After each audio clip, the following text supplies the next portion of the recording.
Student Rizwan Danish is here, biology lecturer. आज हम next topic start करने लगे हैं, दैट इज ऑस्मोसिस। हमने मूवमेंट ऑफ मॉलिक्यूल शुरू किया था जिसमें हमने डिफ्यूजन और फैसिलिटेटेड डिफ्यूजन के हवाले से देखा था और फिल्ट्रेशन के हवाले से भी देखा कि हमने देखा कि मॉलिक्यूल जो है area of higher concentration to the area of lower concentration जा रही हैं, फैसिलिटेटेड और जो दूसरी जो सिंपल डिफ्यूजन थी हमने दोनों में देखा ये दोनों जो है ना पैसिव ट्रांसपोर्ट हैं जिसमें कोई एनर्जी का एक्सपेंडिचर नहीं होता। तो आज हम देखेंगे ऑस्मोसिस क्या है कि इसमें जो है ना थोड़ी सी चेंज है। ये लिक्विड के मॉलिक्यूल लिक्विड के हवाले से हम देखते हैं मेनली जो देख रहे हैं हम यहाँ पे movement of water molecules from the area of low solute concentration to the area of higher solute concentration. अब ये क्या है, ये कंसेप्ट सबसे पहले समझना इंपॉर्टेंट है। उससे पहले हम आगे जाएं, इसमें हम देखते हैं कि जिस जो है सॉल्यूशन का जो है वो कंसंट्रेशन जो है सॉल्यूट की ज़्यादा है और दूसरा सॉल्यूशन है जिसमें सॉल्यूट की कंसंट्रेशन कम है। जिसमें सॉल्यूट की कंसंट्रेशन कम है ना, मतलब वो पतला है, डाइल्यूट है, उसके अंदर वाटर की मॉलिक्यूल की कंसंट्रेशन ज़्यादा है, इसलिए वो जो वहाँ पे ज़्यादा वाटर के मॉलिक्यूल की कंसंट्रेशन है तो वहाँ से वाटर मॉलिक्यूल जो है वो मूव करके उस तरफ जाएंगे जहाँ पे सॉल्यूट की कंसंट्रेशन ज़्यादा है। मैं यहाँ पे जो है सिंपल कंसंट्रेशन नहीं कह रहा, तो यहाँ पे हम सॉल्यूट की कंसंट्रेशन के हवाले से देखते हैं। जैसे कि यहाँ पे इस डायग्राम के अंदर देखते हैं, यहाँ पे जो है ना एक बीकर था, दरमियान में उसके जो है ना हमने एक सेमी परमिएबल मेम्ब्रेन लगा दी।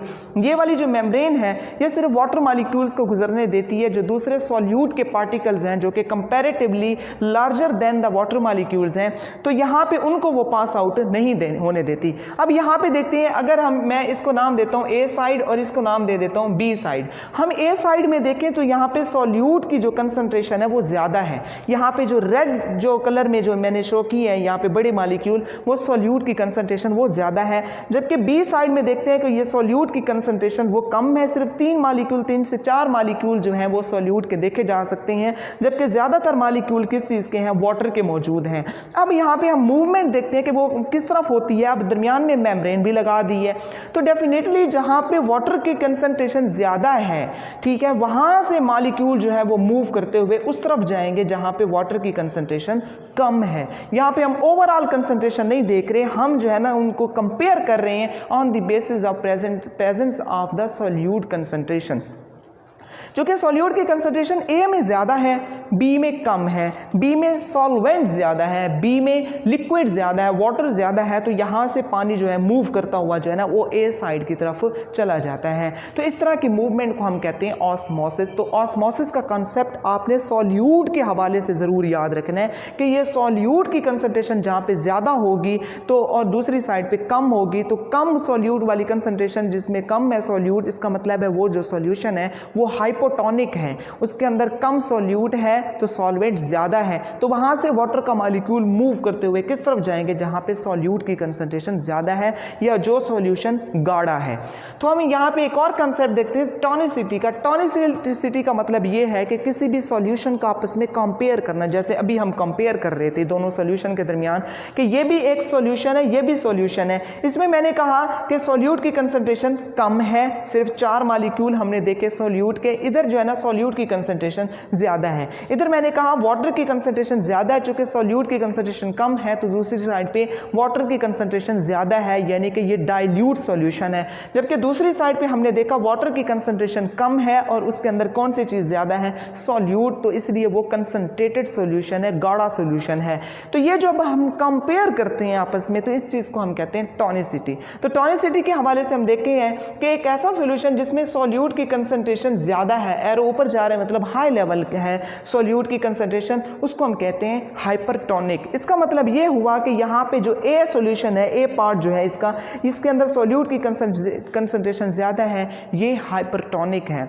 जबकि एक और जो है वो हम देखते हैं आइसोटोनिक। आइसो का मतलब होता है सेम, हाइपर का मतलब होता है ज़्यादा। हाइपर है तो मतलब ये ज़्यादा कंसंट्रेशन है, आइसो का मतलब सेम, यानी कि जितनी सॉल्यूट की कंसंट्रेशन या सॉल्वेंट की कंसंट्रेशन इस साइड पे है उतनी अगर इस साइड पे है अगर, तो फिर वो होगा आइसोटोनिक, लेकिन यहाँ पे ये आइसोटोनिक नहीं है। इसके अलावा हम देखते हैं हाइपोटोनिक। हाइपोटोनिक ये होगा जिसके अंदर सोल्यूट की कंसंट्रेशन कम होगी। यहाँ पे जैसे हम देख रहे हैं सोल्यूट की कंसंट्रेशन कम है, अगर ये हाइपोटोनिक होगा तो वो सोल्यूशन क्या होगा, वो डाइल्यूट होगा। वो डाइल्यूट का मतलब होता है वो पतला होगा, जबकि अगर सोल्यूट की कंसंट्रेशन ज़्यादा हुई तो वो जो है सोल्यूशन कंसंट्रेटेड होगा, जिसको हम हाइपरटोनिक कहते हैं। तो इसी टॉनिसिटी को जहन में रखते हुए जो है हम जो है वाटर बैलेंस प्रॉब्लम यहाँ पे डिस्कस करते हैं। वाटर बैलेंस प्रॉब्लम में हम देख रहे हैं कि यहाँ पे एक सोल्यूशन ले लिया हाइपोटोनिक। हाइपोटोनिक याद रखिएगा वो सोल्यूशन जिसमें सॉल्यूट जो है कम है, सॉल्वेंट ज़्यादा है, यानी कि इसके अंदर ज़्यादा वाटर मौजूद है। इसके अलावा यहाँ पे आइसोटोनिक। आइसोटोनिक का मतलब ये है कि यहाँ पे जो हम सेल हम क्या कर रहे हैं, पहले जो है ना इसको अंडरस्टैंड करते हैं कि इस एग्जाम्पल में हम कर क्या रहे हैं। हमारे पास है 3 बीकर, तीनों में हमने सॉल्यूशन लिया, तीनों में हमने एनिमल का एक एक सेल डाल दिया, इधर भी, इधर भी, इधर भी, तीनों में भी, ए में, बी में, सी में, इन तीनों में एनिमल का एक एक सेल हमने डाल दिया।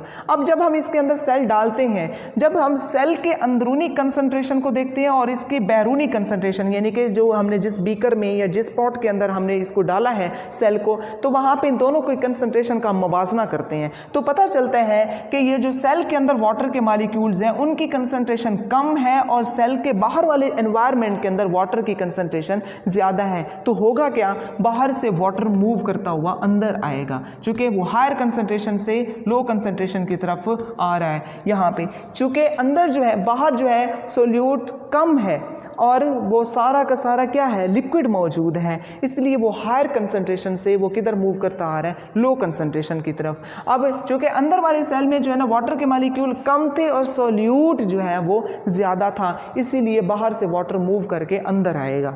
तो बाद में होता क्या है इसके साथ, इसको हम बाद में देखेंगे। आइसोटोनिक में जो हमने सेल डाला है उसके ऊपर कोई फर्क नहीं पड़ा, क्योंकि जितने मॉलिक्यूल वाटर के बाहर निकल रहे हैं उतने ही अंदर आ रहे हैं, तो इसलिए ये जो है बैलेंस रहता है, तो इसके ऊपर कोई फर्क नहीं पड़ता, इसलिए हम कहते हैं इसको आइसोटोनिक, सेम होता है।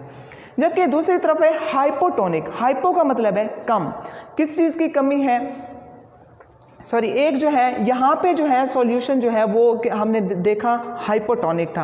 हाइपोटोनिक बाहर क्या था, यानी कि वो ज़्यादा जो है वो इसकी वाटर की कंसंट्रेशन है, जबकि इसमें हम देखते हैं कि ये जो सॉल्यूशन होता है कि ये होता है हाइपरटोनिक। हाइपरटोनिक में हम क्या देखते हैं कि हाइपरटोनिक में चूँकि बाहर कंसंट्रेटेड सॉल्यूशन मौजूद है, सेल के एनवायरनमेंट में ये जो सॉल्यूशन है ये कंसंट्रेटेड है, इसमें सॉल्यूट ही सॉल्यूट है। यहाँ पर बहुत सारे सॉल्यूट के मॉलिक्यूल्स हैं, सॉल्यूट होने की वजह से ये गाढ़ा है और इसको पहले ही पानी की कमी है। अब जब हम इसके अंदर सेल डालते हैं तो होता ये है कि यहाँ से वाटर जो है वो मूव करते बाहर निकलता चला जाता है। जब वाटर बाहर निकल जाता है तो सेल श्रिंक होना शुरू हो जाता है, सिकुड़ना शुरू हो जाता है, क्योंकि अंदर जो है ना सोल्यूट की कंसंट्रेशन कम है और सॉल्वेंट ज़्यादा है, बाहर सोल्यूट की कंसंट्रेशन ज़्यादा और सॉल्वेंट कम है, तो यहाँ से सोल्यूट जो है यानी वाटर जो है वो मूव करके बाहर एनवायरनमेंट में चला जाता है। नतीजा क्या निकलता है कि ये सेल श्रिंक हो जाता है और इस श्रिंकिंग को हम कहते हैं plasmolysis.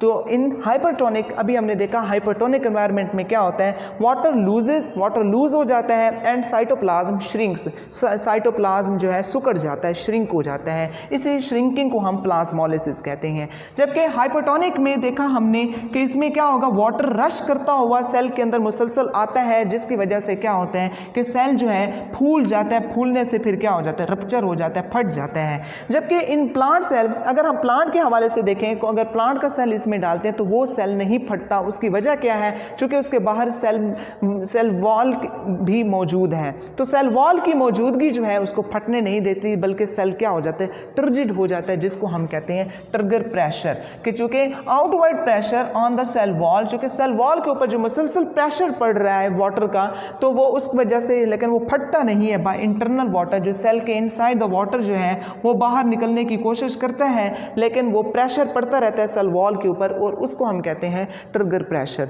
Next one is filtration. एक सिंपल सा टॉपिक है कि हम जो है ना जैसे घरों में भी फिल्ट्रेशन करते हैं, कि जैसे चाय वगैरह छानना वगैरह, कि उसमें क्या करते हैं कि वो जो छोटे मॉलिक्यूल्स हैं चाय के वो गुजर जाते हैं, बड़े मॉलिक्यूल जो कि उसके जिसे पत्ती कहते हैं वो ऊपर रह जाते हैं। तो ये एक सिंपल प्रोसेस है जिसको हम फिल्ट्रेशन का नाम देते हैं। हैं। इसके अलावा हमारी बॉडी में कहाँ पे फिल्ट्रेशन हो रही है, ग्लोमेरुलस में, जैसे किडनी से जो है ना फिल्ट्रेशन होती है, जहाँ पे जो है बड़े छोटे मालिक्यूल्स बाहर निकल जाते हैं लेकिन रेड ब्लड सेल वगैरह ये चीज़ें बाहर नहीं निकलती और जिससे किडनी उनको फिल्टर करके यूरिन बना देती है। तो आज के इस टॉपिक में हमने डिस्कस किया वाटर बैलेंस प्रॉब्लम और ऑस्मोसिस। आई होप सो कि आपको ये लेक्चर समझ आया होगा। अगर इस वाले से कोई बात समझ नहीं आई, यू मस्ट टेक्स्ट मी और कॉल मी वाया व्हाट्सएप और वन नंबर। Lecture dismiss.